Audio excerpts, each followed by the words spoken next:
was a complete change for the traditional vehicles that we manufactured here. Saloons and hatchback cars. It was completely different shape, completely different style, and a completely different name that no one really understood what it meant at that time. I thought the name was fantastic. I just thought it had a ring to it that attracted you to the car. Nobody else was doing it. It was a groundbreaker. It was a car that basically made the market.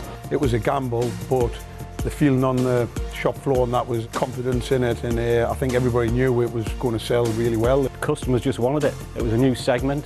They couldn't get that kind of car that they wanted. They couldn't get this hybrid between an SUV and a C-segment hatchback.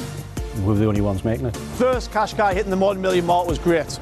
We were in a stage where the more we can build, we can sell. The volume just continued to increase, so we were challenging the plant in terms of what volume we could produce. You are getting the repeat customers. That goes down to the quality and hard work that goes into each and every Qashqai.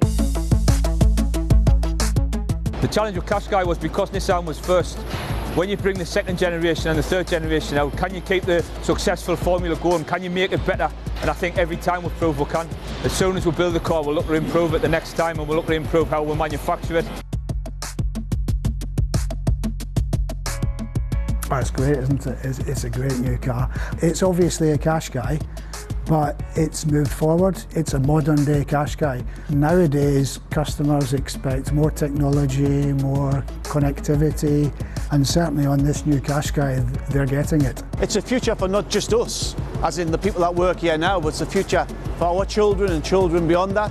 A lot of people have worked on all three generations, and clearly there's a pride about NM UK being the home of Qashqai, and we hope that there's many more generations to come in the future.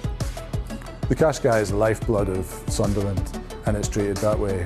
The car is made with pride from all levels. From a region point of view, it's as recognisable as when you see Pension Monument when you approach the city. I've worked for Nissan for 20 years, and obviously I've been involved from first generation through to where we are today. For me, I'm very proud. I love seeing Qashqai, I love seeing Nissans on the road. We couldn't do the kind of things that we do in Sunderland without the team that we've got here, and I'm sure that there's a real pride there. It really looks great. Everybody thinks it looks great. It gives you confidence and it does get you excited. I really do think we've got a winner on our hands here.